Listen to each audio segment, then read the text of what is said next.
So here is a pro-Hamas rally in Brooklyn, New York. Brooklyn, New York, which of course is home to one of the largest populations of Jews in the United States. And they're calling for River to the Sea, which is a genocide chant, and a bunch more. And the New York City Police Department, which is certainly not the NYPD of the old days, right? This is not Rudy Giuliani's NYPD.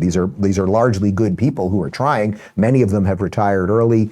Many of them have now been brought down to Florida because DeSantis has said to these guys, hey, if you don't want to work there and you're good and you're decent, we'll take you down here. So one of the other things happening right now is that the blue states are losing their good police officers because the administrations don't back them. This is a problem. It got a little violent in Brooklyn with the pro-Hamas. And by the way, I have no problem calling these people pro-Hamas protesters. People keep saying, well, they're not all for Hamas. I have yet to see anyone, literally one person at any of these rallies that is out there with the sign, I'm for the Gazans, but I am against Hamas, right?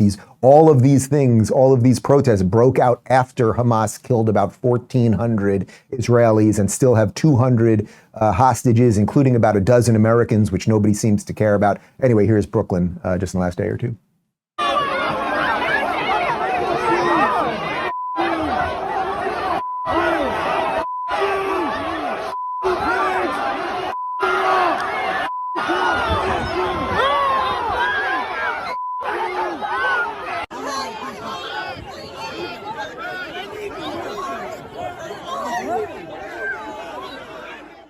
I got to say, the police are trying. They are trying to let people peacefully protest.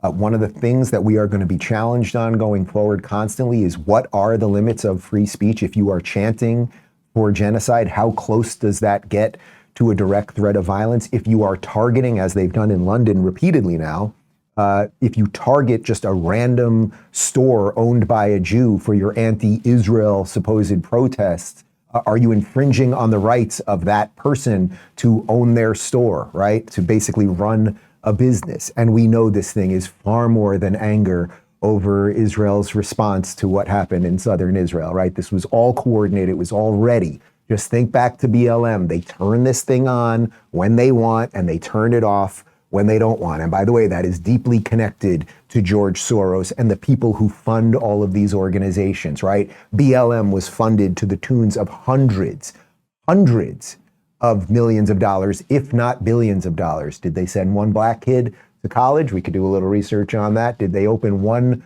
black shop? Did they do anything about urban renewal in black communities? Or did they just get a bunch of people, a bunch of grifters, real rich?